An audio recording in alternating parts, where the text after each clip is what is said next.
you, thank you.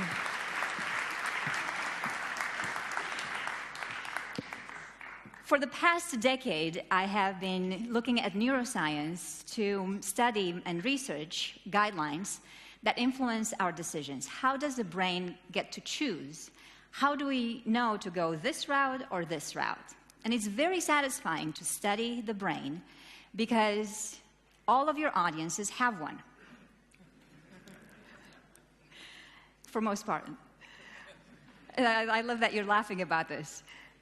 They have a brain, and do you ever stop to wonder, why do we even have a brain? Why do humans have a brain? Take a guess. To ooh? Oh, to move. Yeah, excellent answer. That's exactly right. We have a brain so that we can move. If you can't move, you die, period. In fact, there is a creature out there on the bottom of the sea that when it finds a spot, it eats its own brain because it doesn't have to move anymore. It's a bit of a gory picture. But yes, you're absolutely right. We have a brain so that we can move. And congratulations to the organizers of this conference because they were able to influence our decisions and they got us to move from our couches, from our offices, and be right here. We have a brain so we can move. And in that movement, we have a lot of choices. How do we influence that choice is why we're here to answer that. And obviously, there are a lot of guidelines out there, some of which are outdated, which is why I'm constantly looking for new ways in which we can tell the brain to move this way versus that way, in which we can tell the brain to move towards you, to move towards a place that is favorable. Because face it, the only reason, and that's a bold statement, the only reason why we are here at this conference is because you would like to influence your own audiences, your own guests, so they can move to a place that you and they find desirable. So what are those guidelines? How do we update them?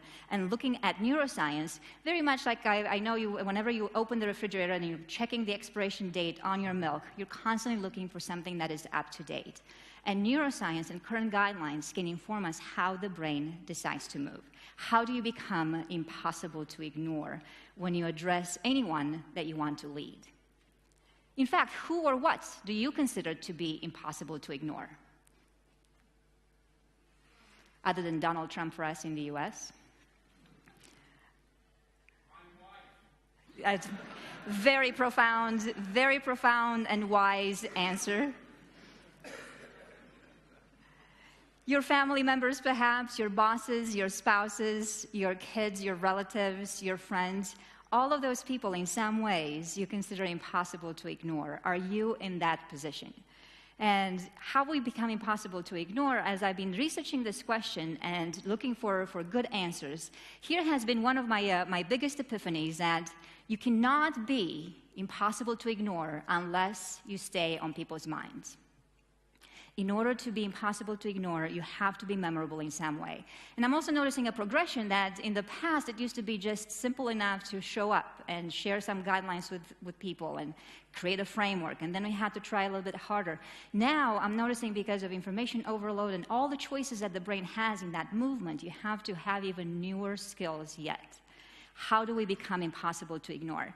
And a big epiphany in the research that I've had is that memory is at the root of all decision-making.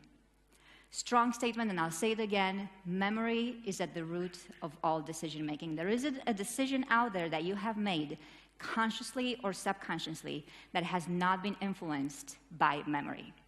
And let's look at what I mean by this, because like I said, a strong statement, no decision ever made without memory. The brain decides in its movement in three ways. How do we know what to do next? One way is reflexive, meaning that we already have some innate memories, so to speak, that secure our biological fitness, that secure our survival. So for example, it only takes one instance or one experience with a hot surface to realize that you should probably not expose your skin to something dangerous, because thousands and thousands of years of evolution have been teaching us that we really need our skin to survive. So one way the brain decides is reflexive. Another way in which we decide is based on habits. These are actions that have proven to serve us well in the past. and which, because they are rewarding, we like to repeat over and over and over again. For instance, in many studies that we conduct with rats, after a few trials and errors, they realize that whether they turn left or right, they get food or not, and after a while, they go on autopilot.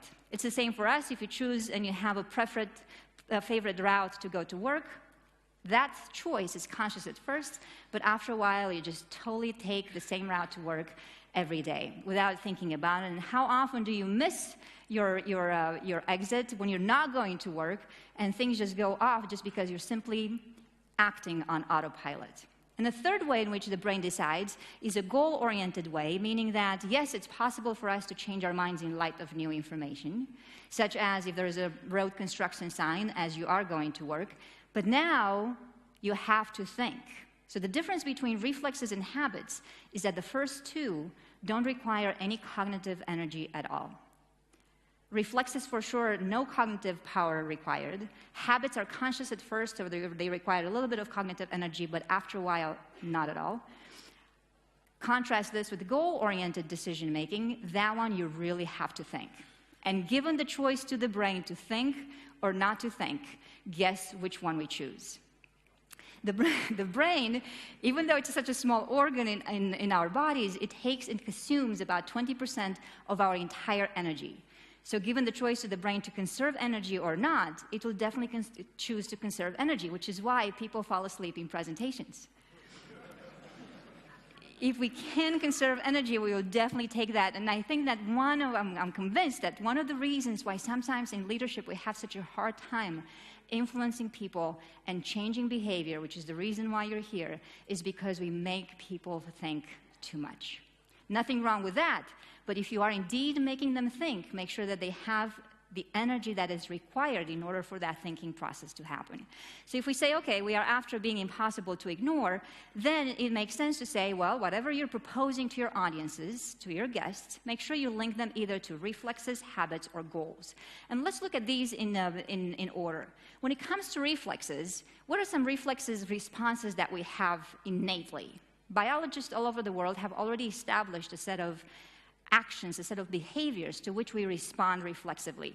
And you can see them listed here on the screen. We know what to do instinctively when we react to sweet taste, to bitter taste, to putrefying odor, to different body temperatures, to snakes, to fear, to flowers, to aesthetics in general, to youth, to sex, to courtship, to nurture and nurturing others, to altruism, and definitely controlling our own environment.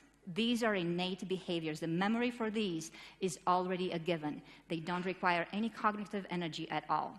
These are called primary reinforcers, and contrast these with secondary reinforcers, such as money or promotions, for instance, which are learned behaviors. These are innate. They're not learned. We simply just do them.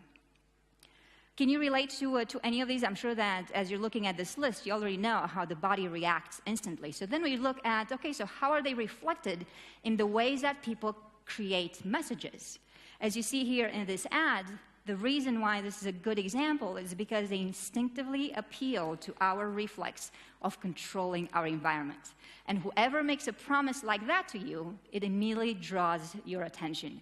Same in here. Whenever you're making a promise to your audience that if they follow you or if they use your products or your ideas, anything you have to offer, and they can control their environment as a result of that, you have instant attention, and attention paves the way to memory.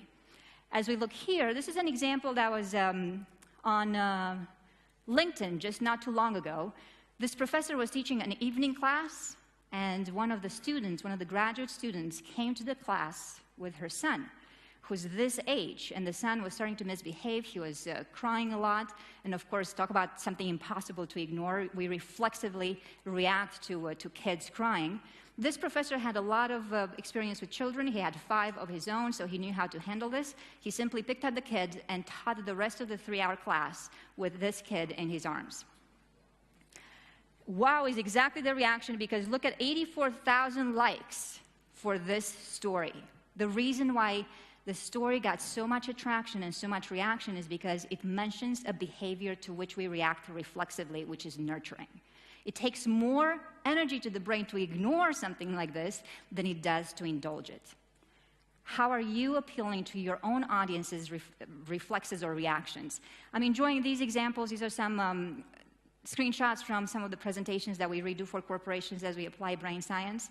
And the sense of aesthetics is something that we're very particular about, simply because we know that when things look beautiful and symmetrical and unified and balanced, the brain already reacts reflexively, regardless of what the content is. Most of our clients are from the Silicon Valley. I live in San Francisco.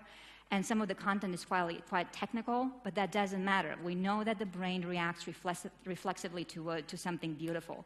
As you're looking at this list, you may be wondering, well, how do we apply some of these in content that we have? And sometimes we know that things are not as sexy as some of those products that you've seen, like tape or perfumes or lipstick. We just simply sell, for instance, most of our clients sell predictive analytics platforms. You can't really put a supermodel in front of a predictive analytics platform and hope that the brain reacts reflexively, although it would be kind of a good picture. So as we're looking at this list, the three that I picked for you to ponder and consider as you go back to your daily jobs are these that you see here: the sense of aesthetics, the sense of altruism, and the promise to your audiences that they can control their own environment if they listen or they follow you. So let's look a little bit more in depth at those three. Sense of aesthetics, we already talked about. Here's another screenshot. AT&T is one of our customers, for instance. Anytime we deal with any of the clients, if we have the ability to make something beautiful, we will take it because we know it's a reflexive response. And some of you, especially all of us here, have a scientific mind. We are coming from a technical background, and we know something that we appreciate something that is well organized. As we look at beauty, we have to ask the question, well, is that something that we can measure? Or is beauty just in the eyes of the beholder? As a scientist, I'm only looking for those things that we can measure and we know that we can study scientifically. And beauty is actually one such concept. Here are some universal guidelines that indeed, when you apply them to any content that you have or any approach you have to anything that you share with an audience, will help you out. And if the brain perceives something as aesthetically pleasing, then you have the ability to attract more attention, and attention paves the way to memory. You'll also realize that whenever you make things look aesthetically appealing, the brain also has a tendency to spend more time with you versus less time with you. I'm a big believer in making something look aesthetically appealing because you will have a lot of benefits from that. Here are some before and afters.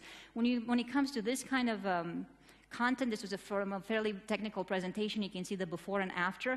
And notice how, as you're looking at these before and afters, it's not like we're simplifying content. I don't believe in the idea of simplifying complexity. And I'll tell you in a second why. So even this is from a company called Med Robotics. They create these robotic arms that these days, by the way, good news for all of us, we don't necessarily have, if we have to have surgery, we don't necessarily have to have surgery where robotic arms enter the body at a rigid line. Now we have robotic arms that can go around corners and reach more, therefore treat more. So notice how many of these are not necessarily simpler, they're just more aesthetically expressed. Use aesthetics to your advantage. And I was mentioning, I really enjoy this example. Whenever you're looking at information, if you know how to display it in a way that the brain can handle it well, you have more chances for attention, therefore memory. I believe that simplifying complexity is a myth. As I look at a lot of neuroscientific studies, we analyze memory. We realize that memory needs more memory traces in order for something to form, and more information, not less. Less is more is a myth also. You see, the brain doesn't necessarily need simplicity, because simplicity, after a while, is so downright boring. I mean, imagine if you just came here and everything I said was just a simple combination of some pictures and a few keywords. After a while, your brain is dying for some more substance, for something else. We cannot appreciate that which is simple unless we know the complexity from which it has come. I'll say that again because that is a profound statement that I'm hoping all of you will get to benefit from. The brain cannot appreciate simplicity unless it knows the complexity from which it has come. Don't simplify or don't sacrifice your complexity, just help the brain manage it well. And aesthetics and those principles that I shared, and I can send you a handout about this, will definitely help your audiences manage complexity well and get you to a spot that looks like this. Because we're talking about complexity and not simplifying it, but rather making it beautiful from a scientific perspective, I'm inspired by some of these contests that are out there that are expressed to various scientists, very much like you. In this particular case, scientists were asked to contribute with their most beautiful equation. Whether you are a physicist, and I'm humbled by that background, whether you're a mathematician, what do you consider to be the most beautiful equation you have ever seen? And imagine, that's a complex field, because if we look at physics or math or quantum physics, anything that's complex takes quite a bit of time to think, how can we combine all of that complexity into something that looks fairly simple, such as an equation? I'm sure that many of you will probably agree with that. Does anybody know this formula? This was commissioned by the Dalai Lama a while back. He said to a few scientists around the world, I want you all to go out in the world and find me a formula for happiness. And these scientists spent some time, and that's the formula they came up with. This is H for happiness. V stands for volition. So some people who truly want to be happy, they have the will to do so. S stands for your set point. So all of us have been born with a specific set point when it comes to our happiness. And C stands for context. So wherever you choose to be, Hungary seems to be a very good place for happiness. I've been seeing a lot of happy people all around. So the combination of all these three, especially at the casinos, a combination of all these three seems to improve our happiness factor. And sometimes you can have equations that are expressed as charts or graphs. So whether you use numbers or letters, that's besides the point. Notice how it is possible for all of you to take something that is fairly complex and put it into a sort of algorithm almost that gives the brain something that is much easier to handle, something that is beautiful, pleasing, something that is reflexive. So that's that aesthetics piece that we're looking at right there. So we're talking about this ability of using aesthetics to get your audience's brains to accept something that is fairly complex. Here's a 1-minute exercise for all of you. Think about a concept that you want to tackle right now, something that is fairly challenging, very much like we've seen in previous presentations. Can you capture that in a formula? Can you comprise all of that complexity into something that gives the brain something that is aesthetically pleasing, something that is beautiful, and it enables it to react to it a lot more easily? This concept, by the way, for all of you who are intrigued by psychology and by neuroscience as of late, there is a topic that you might find useful to study on your own, and that topic is cognitive ease. That which comes to mind easily gets a lot of extra attention, therefore might have more chances for memory. Also, that which comes to mind easily is often equated, rightly or not, with the truth. If it comes to mind easily, surely it must be true. Which is why Brexit, by the way, was such a phenomenon. What was their messaging? It was take back control. And that's a message that comes to mind very easily. You don't have to think a lot about it. Making America great again. What a message that is easy for people to say. If it comes to mind easily, surely it must be true. All these guidelines that I'm sharing with you, we were talking backstage about this idea of a fine line between persuasion and manipulation. I'm placing these guidelines on hands that I believe are driven by goodwill and by proper moral and aesthetic and ethics. So be very cautious, because you can take your audiences in various directions, however you position some of these guidelines. So 1 minute, send me that, what you consider to be a beautiful formula for your complex idea. You have my email address right there. I'll switch to my computer screen just so I can see some of your examples. After the presentation, I'll analyze a few, and I'll have some rewards for the most creative formulas that help us manage complexity well. 1 minute.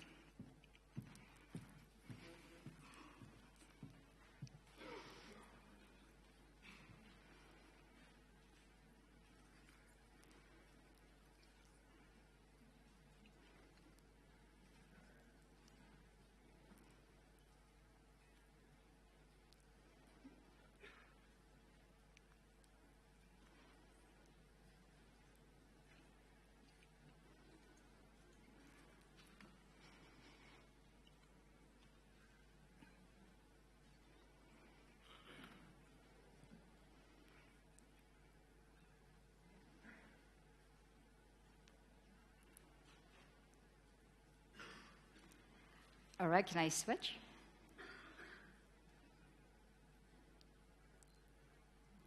Not yet. But soon. 20 more seconds. Let me put my email address here again.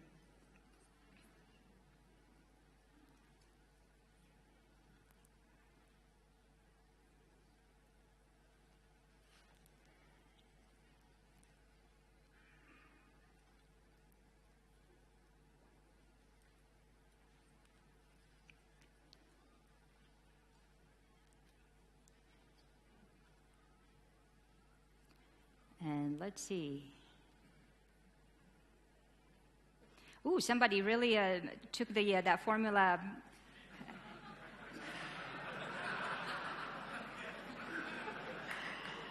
That's all it really comes down to. Where is Martin? Martin, you're a very smart man who will live a long life and influence all of our decisions. This through the sheer longevity. Let's see if the internet connection might be a little slow. I see that there's a thing pending, and here's one. Ooh, an interesting one. The most motivational poster. I love these bold statements, by the way. We were just talking backstage before the presentation started, and there's a person here who's going to write a book about the future, and that's going to be called just that, the future. And very much like you're saying here, the most motivational poster ever. I think we're missing even the ever here. Oh, we have it. Interesting. So I'm curious how you would link this to an idea that you want to use to motivate your audiences and to encourage some behavioral change. And if you feel you have it, then that's where it's at. Because what is memory but a connection between two concepts? And the more you can associate something that is fairly abstract and beautiful, just like we're seeing here, with something that you want them to do, and the more repeated that association is, then the stronger the likelihood for behavioral change. Every single decision-making is rooted in memory. If we want to make the world a better place, here's the formula to do that. Make people happier, give tools instead frameworks. There you go. And I love how you're setting some capital letters, some lowercase letters. It makes it look very scientific as well. Just a square root somewhere in here, and you have it. That's beautiful. And here's talk about diversity and inclusion. And notice how it's so simple yet so complex at the same time. And if we're talking about group effectiveness, there you go. Ooh, I'm curious what that means. Where is Mark? Here. The effectiveness of the group is the quality of the hosting times the quality of the invitation times the quality of the guests. And notice that it's a product, not a sum. Because if one of those is rubbish, then the whole thing is rubbish. I love that. See, an hour worth of information summarized right here in one formula. This is beautiful. And we have a few more. I'll just click through these really quick. You get the idea. If you're able to summarize something into... and yeah, there we go. If you are able to associate this with something that your audience needs and can process fairly easily, then you have more likelihood for behavioral change. Thank you so much for completing this. And in addition to reflexes, we know that the brain makes decisions based on habits. Yell out some habits that don't serve you well. Come on, you're not all saints. Alcohol. Facebook. See, the honesty gets us a lot closer to each other. Now, yell out some habits that do serve you well. Exercise and sports, I see that as a pattern. And perhaps it's still alcohol, who knows? Anything in moderation. But just know this, when it comes to the brain and how it decides to move towards one route or another, at first we make some conscious decisions where to go, and if those decisions serve us well continuously, then we go there over and over and over again. And if we were to study habits from a neuroscientific perspective, this is what we notice. There's an area in our brain called the striatum, and that's where most of our habits are housed. In fact, are you ever in the position where you're standing somewhere and you feel a vibration in your pocket and your phone is not even there? That is a habit that you already have housed in the striatum. And obviously, this is not just related to housing habits. The striatum has some other functions as well.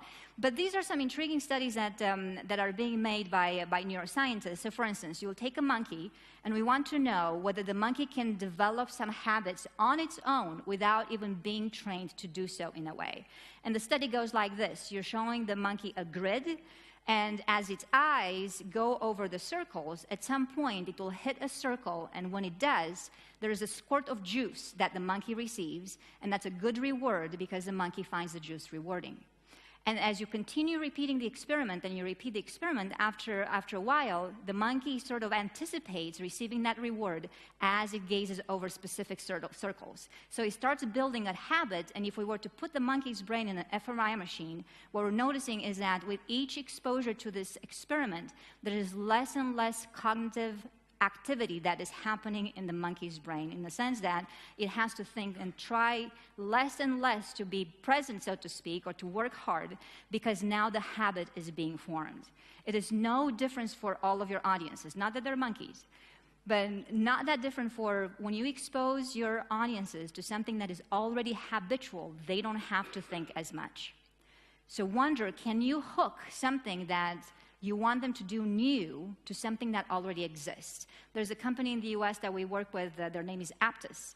And the reason we enjoy working with them is because when they created their software, they didn't start from scratch. They did something very well. They integrated their software with Salesforce. Are you familiar with Salesforce here in Europe?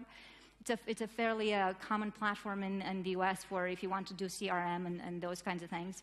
But the idea is this: you don't just develop something purely from scratch, because it will be so darn hard for you to change behavior, because that means you're asking your users, your viewers, your audiences to think.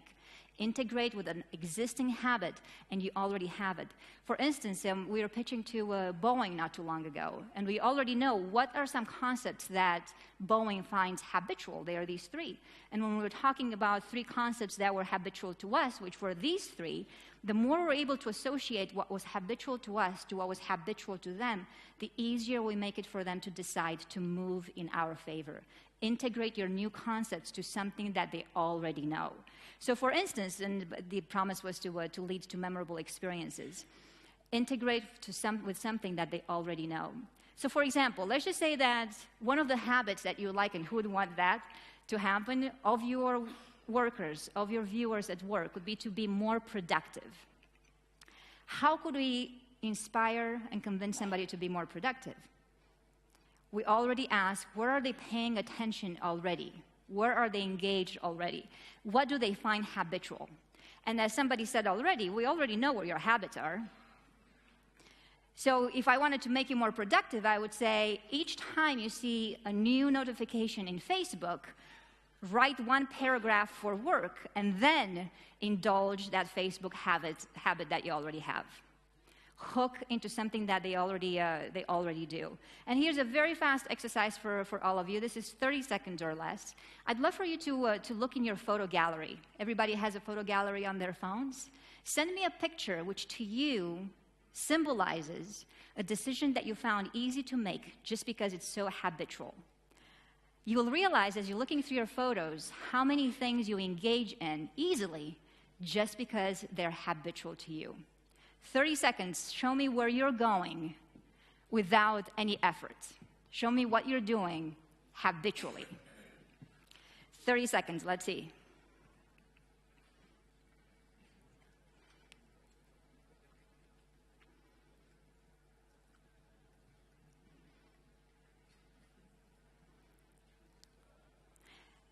And a psychologist, there's nothing off limits. Your pictures are safe with me.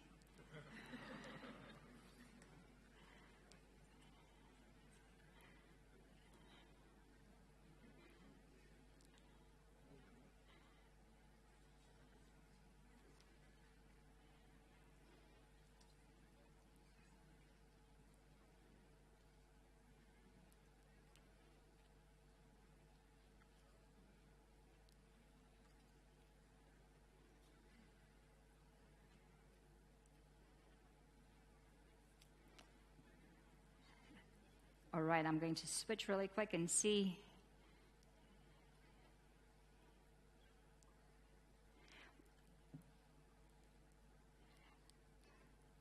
I'm wondering if this is part of this exercise or the previous one. But even if this was something habitual, let's just say that you habitually leave yourself notes and put like those little post-it little notes by your computer, it's something that that doesn't take you a lot of energy to do, whereas somebody else might be looking at a cluttered computer with a lot of notes and get just completely overwhelmed. Let's see if we have some other ones. I'll post my email address there.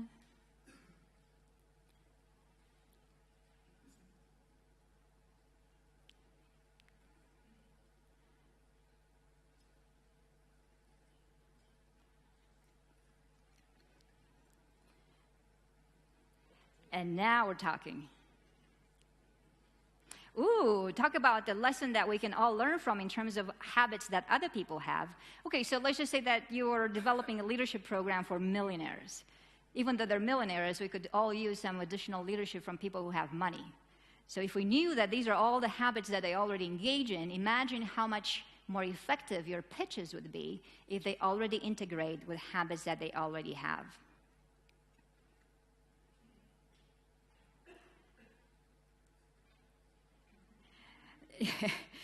Nice. So let's just say that traveling to places, attending different events, participating in things, moving, and not being static in many ways. All of these, you make the decisions to go. Let's just say that your house was hundreds of miles from this location. It's a decision that's easy for you to make because you engage in those habitually. For many of you, travel might be habitual, whereas for some people who don't go places, inspiring them to travel might not be so easy. Talk about habits, and in terms of selfies, I've read somewhere there are more accidents these days that are caused by selfies than by car accidents. So I have to be careful in some of those habits. But yes, some purchases that you're making. Look at your phones. Many of the purchases that you're doing right now is because they already integrate with habits that you already have.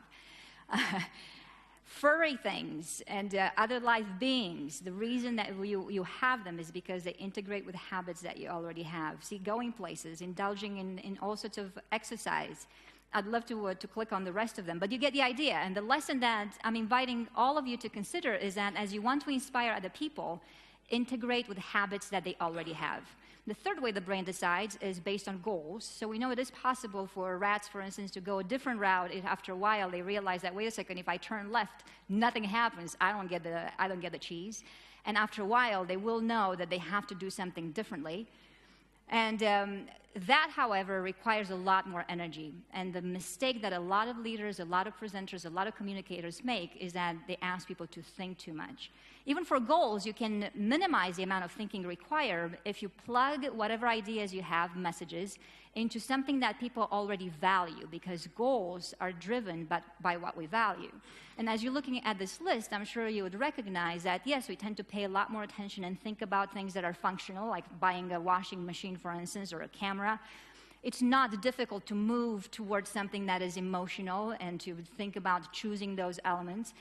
Epistemology is the science of nature and the knowledge, the source of our nature, which is one of the reasons you're here, because you'd like to have more knowledge and you love seeking it. Aesthetics, obviously, I can play this list again if you want to write it. I can send it in a handout as well. The hedonistic one, I'm inspired by that picture, and I picked it carefully just because I'm noticing, I'm curious if here in Europe it's the same trend, but for us in the States, there is a huge trend towards these record players. Is that the case?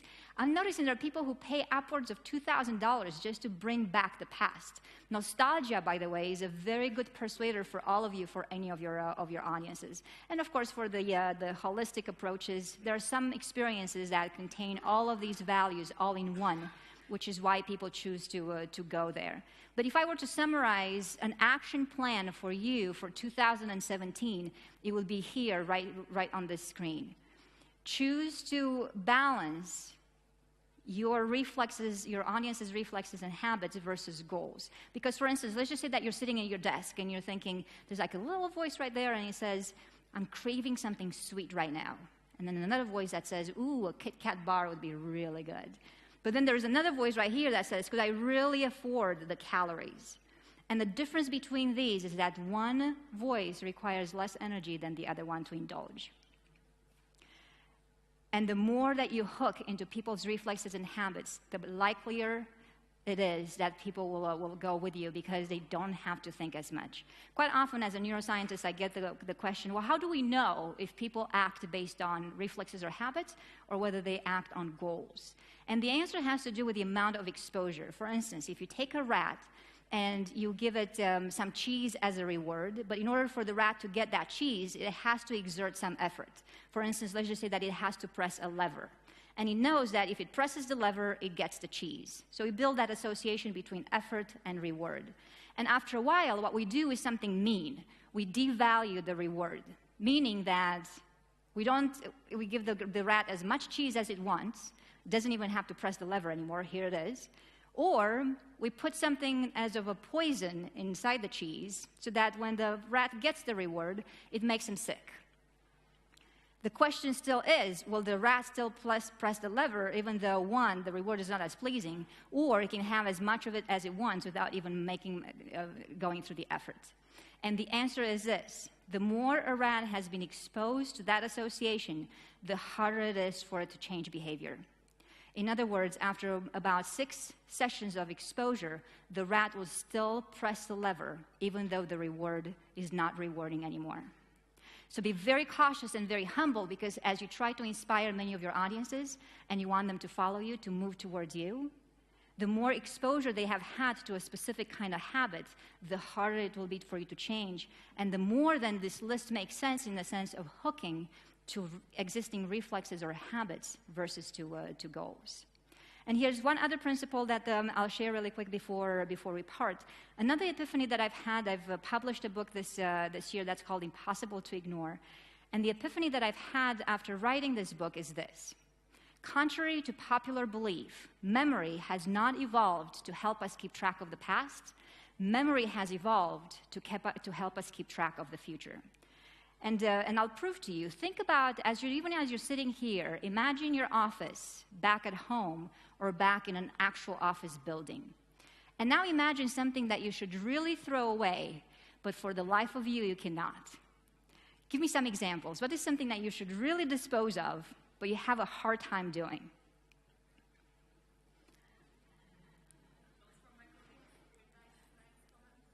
Which ones?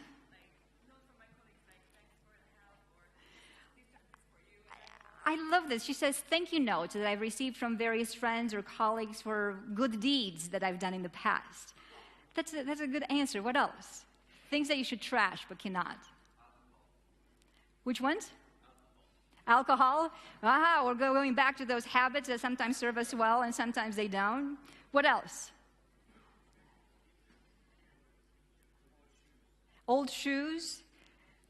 Old clothes. Clothes you haven't worn until now, but you're thinking, oh, someday. How many of you still have old manuals for products that you don't even own anymore? For products that may not even function? I see quite a few hands getting up here. This is because the brain has been designed to constantly anticipate the next move. We're thinking, someday I will wear those clothes. Someday I will look at those notes again and they will make me feel good. Someday I'll drink that Palinka and it'll feel oh so juicy. If I were to inspire for anybody here who wants to write a book, and I know that we have a writer here who plans to write about the future, the title of that book is The Science of Someday, or The Science of Tomorrow, because the brain has already been designed to predict what happens next. If we can't predict, we cannot survive. We're constantly on fast forward. So to survive, we have to combine whatever has happened to us in the past with what we anticipate in the future. And of course, in that anticipation, we look at the past for inspiration. Memory has evolved to help us keep track of the future, not of the past. And I'll give you an example. Anybody here from Spain? I see that one. Thank you, that one person. You may be familiar with this athlete. This athlete is at the forefront of a new trend called the fastest known times. And what's intriguing to us about him is that he climbed Mount McKinley in the US. Many of you may have heard of that mountain. It's a fairly high one. It takes the average mountaineer like you and I about 2 weeks to do what this guy did in less than 12 hours. Yeah, and he's just so humble about it too. Like, he was interviewed recently. We have a magazine called Outside Magazine. Perhaps it's popular here in Europe. And he's so humbled by his attempt. He says, yeah, I went up there mainly on skis. At some point, the weather kind of got bad. I put on my crampons. Sometimes I had to ski more by feel than by sight. He made it up there in some ways. He talks about this fastest known times, meaning that it's not about winning. It's about constantly improving yourself. He talks about the fact that he only ate one chocolate bar that he brought, and in the 12 hours, he only drank 1 liter of water. He went back down. He kind of slept the day after his amazing victory, so to speak. It's just a victory with yourself, because it's not like you're competing against anyone. And after a while, after he got enough rest, he ate the second chocolate bar that he had available. And he went back up to 14,000 feet to celebrate his victory with some friends who were waiting up there. And for those of you who are good skiers, and if you know anything about McKinley, there is a skiing slope that exists up there, which is called the Orient Express. And it's placed at a 45 degree, which these guys skied under the midnight sun, because it was still daylight. So great memories for him to talk about. But as we are looking and we're analyzing his story, what we realize is this. When he's talking about what he has accomplished, and by the way, now that he has accomplished this, he wants to do Mount Everest in about 5 weeks. I mean, about 55 hours, where it takes most people 5 weeks just to acclimate. Here's the deal about him. If we were to put his brain in an fMRI machine, what we discover is this. When he reflects on what has happened to him in the past, those brain areas, those brain networks, are exactly the same as the brain networks that are helping him anticipate the future. Obviously, there are some minor differences in the sense of they have a different temporal dimension, and sometimes when we predict or anticipate the future, we combine all ideas in new ways. But for most part, when we reflect on the past and we anticipate the future, we activate the same brain network areas. And these are the elements that usually are active as we talk about what happens next. Memory has evolved to help us keep track of the future, not the past. So as you're reflecting on your content, and we have to ask, so what is it that we do with this information? How does it help us when we think we constantly combine past and present? And here's where you benefit from this. When you share any information with anybody who chooses to follow you, you share that at point A. And what you hope is that they remember you at point B. And by remembering you, that can take many forms. They may remember you because you want them to like you, or you want them to remember you because you want a better job, or you want them to remember you because you want them to follow and believe in your products or ideas or tools that you recommend. Something happens in their minds at point B. That's where you hope that they will remember you. And that's where your aspiration is. You don't want people to remember the past. You want people to remember you in the future where decisions happen. Think about your own memory, for example. I guarantee, most of the memory problems that you had last week, for instance, were not you forgetting the past. Were you forgetting to act on a future intention. For instance, how many of you told yourselves, I'm going to send that email before I leave work, and never did? How many of you said, yeah, there you go, I see already a few hands. How many of you said, I'm going to stop by the dry cleaners and pick up my stuff before I go home? And you get home and you're thinking, darn it, forgot that again. And 3 days later, maybe you remember. You set constantly some intentions, and you often forget to execute on them. That's called prospective memory. Retrospective memory, which is remembering the past, is useful. But prospective memory, it's where it's at for all leaders. If you enable your audiences to remember you at point B, where decisions happen, that is the skill of the future leader. That is the skill of the future communicator. And one tip that I will share is what should you do at point A so that you're more memorable at point B, so people really decide in your favor? Well, to answer that, we have to say, this is what happens at point B. At point B, when you're no longer in the room, people notice some cues. Let's just say, for instance, you see the dry cleaner sign, and then you search your memory, and you're thinking, what was I supposed to do? Oh, yes, go in and pick up my dry cleaning. So there are some cues in people's environments. They search their memories, and then they choose or not to act. So here's an example I'm really enjoying for people who do really well in terms of point A to point B communication. I'm sure you've heard of the food pyramid in many, many instances. There are some things that we're supposed to eat and some things we're not supposed to eat. We may agree, not agree. It doesn't matter, but people tell us about this darn food pyramid. If some organization really wanted to influence our choices and behavior at point B, this is what they would do. They wouldn't just simply tell us about the pyramid at point A. Because at point B, what do we see? We don't see pyramids, we see food. And oh boy, do we enjoy eating. And it's good to eat. Eating means survival. But it doesn't mean that our behavior will have been influenced in any way. There's an organization out there that has created these plates, and the pyramid is already imprinted on those plates. And those are things that you can use at point B that trigger a memory, that are used as cues. So this way, if you already have this plate, and I'm speaking about this metaphorically as well, when you see it at point B, then it's easier for you to notice that cue. It's like, oh, the pyramid, search your memory, what am I supposed to do? And then arrange the food in your plate according to these guidelines that they have given us. I'm not advocating this necessarily for something that we all have to use. All I'm saying is this: share with your audiences at point A something that they're likely to see at point B, and you're increasing the likelihood for action. Otherwise, when things don't match between the 2 points, it's almost useless, because it is a lot harder these days to simply stay on people's minds without any tools at all. Match these cues, point A to point B, and you're increasing the likelihood for action. The more those two are alike, the likelihood is increased when people are moving in your favor. There's an example that I have for these 3 phases happening, which comes from Viagra. I'm sure that all of you are familiar with this. One of their ads was expressed in the form of this light switch, and I have to say they ruined me forever, because I will never look at a light switch the same way again.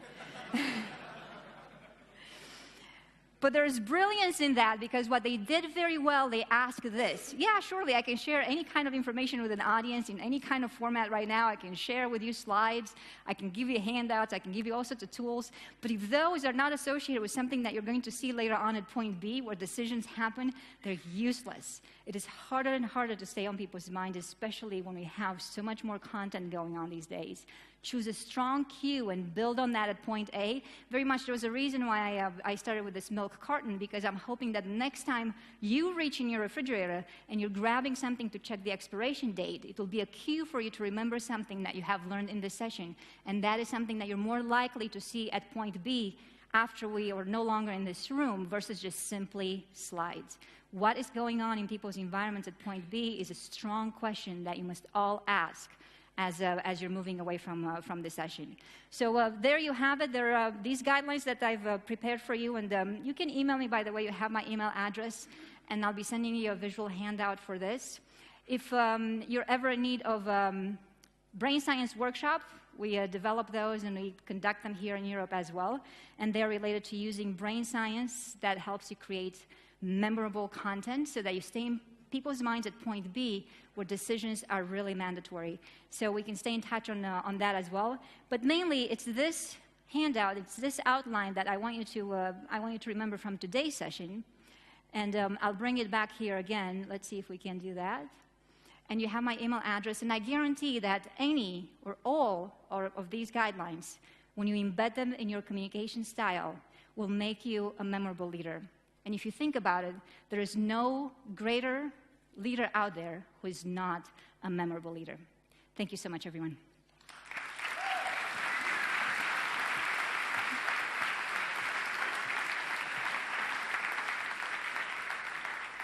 Wow. I would like to ask our friends to put the chairs up so we have time to answer your questions. I have so many of my own. I hate Slido at this moment because I have to be humble and ask your question. So let's start with the first one. I understand how I can make decisions easy. How can I do the opposite? How to make people creative and get them out of habits? Ooh, so yeah, I really love the question, because sometimes we want to have people forget the old and adopt something that is new. And the proposition that I have for all of you is not to ask for too much all at once. So if indeed you want to have people think about something else, something creative, something that is off the beaten path, something that is more distinct, hook into something that they already are doing. I'll give you an example. When you go to a hotel room, for instance, most hotel rooms these days have a clock in a shape of some sort. And it's the normal clock with all the numbers and the two hands. And there's a clock in a recent hotel room that I was in that's still on my mind. Huge deal, like we said, for somebody to still be in your mind a few days, or even a few weeks later. And what this clock was, it didn't have the typical numbers. It had the square roots or mathematical formulas that when you calculated would give you the 12, and would give you the 1, and would give you the 2. Like the 12 may have been a square root of 144.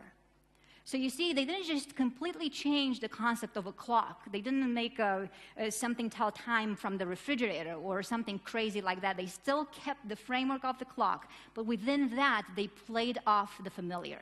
So in order to get people to be more creative, play off the familiar habits. And how do you reconcile what you said about you cannot ask people think too much? I'm just pretending to ask on behalf of someone else. But you also said that the brain cannot appreciate simplicity unless it knows the complexity it has come from. Yes, so think about it. We often look at very, very complex content, complex slides, complex formula, complex anything.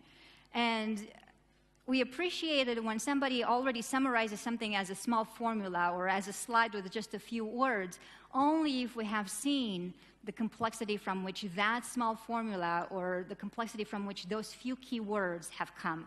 Otherwise, if everything is simple, simple, simple, simple, not only does the brain not appreciate it, but it becomes so darn boring after a while. The brain still needs some complexity, and even that word that was offered to us in the previous speech about a combination of order and something chaotic, that's the reason why the brain is looking for that, because after a while, if everything is just too organized, too rigid, too predictable, we look elsewhere. Think about it this way. The brain has been designed not to miss anything.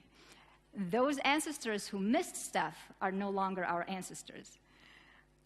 The brain has been designed not to miss anything. So when something is simple, simple, simple, simple, after a while it becomes predictable. The brain is an outstanding pattern detector. So if we detect the pattern of simple, simple, simple, simple, after a while we just grab our phones and oh, are those so juicy and so stimulating, because suddenly things are not as predictable anymore. This one is so good. How much of the science have you just applied on us? I love this. So when we're talking about slides, for instance, people are used to seeing slides in presentations. So that is already the familiar. I'm not sitting up here. Imagine for those people, and I challenge all of you to do that, but the audience has to be prepared for it, have a 45-minute, an hour-long presentation without slides. And see how the audience processes that. So see, you're already playing off of familiar. Structuring a presentation, we can no longer see the structure, but I know that your brain is already looking for some sort of organization because it wants to control the environment.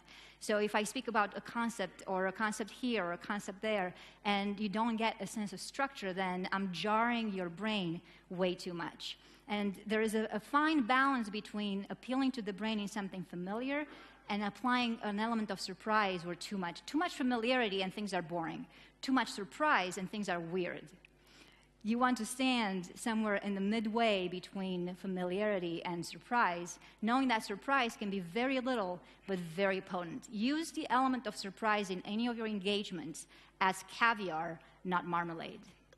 Here is a post-Brexit, post-Trump question for me. Are people really able to make objective, rational decisions, or they just decide emotionally, then rationalize them afterwards? Yeah, so this is an adage that I'm sure you've heard time and time again. We make decisions based on emotions, and then we justify with facts. And sometimes that happens. I'm sure you may have also heard the statistics according to which about 95% of our decisions are subconscious and emotion-driven. But think about the stakes, though. Excuse me, did you say 95? Yeah. Thank you. But it doesn't necessarily have to be true. So question, always be very skeptical of statistics that you hear. Because yes, we may have to make decisions impulsively almost, but when the stakes are very low. Usually you grab that toothpaste from the aisle at the grocery store just because what are the chances that you're going to die because you have grabbed the wrong toothpaste? Survival is not really a given there. So when you're analyzing how the brain makes decisions, think about it this way. What is the risk that is involved? What is the delay of the reward that you receive? How much effort is involved in that decision, and what social currency does it give you? Because, for instance, you still want to grab the toothpaste because once you have good-looking teeth and white-looking teeth and a good-smelling mouth, you could probably have sex with more people. You may not be thinking about that initially, but somewhere in your minds, there is that reality. So usually those 4 factors, risk, the time delay before the reward, the effort that you have to put in, and the social currency that it gives you, when you combine those 4, then you'll discover how decisions are played in your organization. And do we pick toothpaste the same way that we pick presidents and prime ministers? Ooh, we were talking about those reflexive messages. Now, I'm just baffled because if you were to take, let's just say, 100 Americans pre-election, and you stopped all of those on the streets, and you asked them, what is Trump's message versus what is Hillary's message? 98 out of those on 100 would have been able to recite effortlessly, "Make America Great Again," versus her message was so baffled, so mumbled, that people didn't really know how to articulate it well. So as you're looking at all of your messages, step back and ask, can somebody say this message easily when I'm no longer in the room? And if you have that cognitive ease, you're more likely to impact behavior. Thank you very much. Thank you, everyone.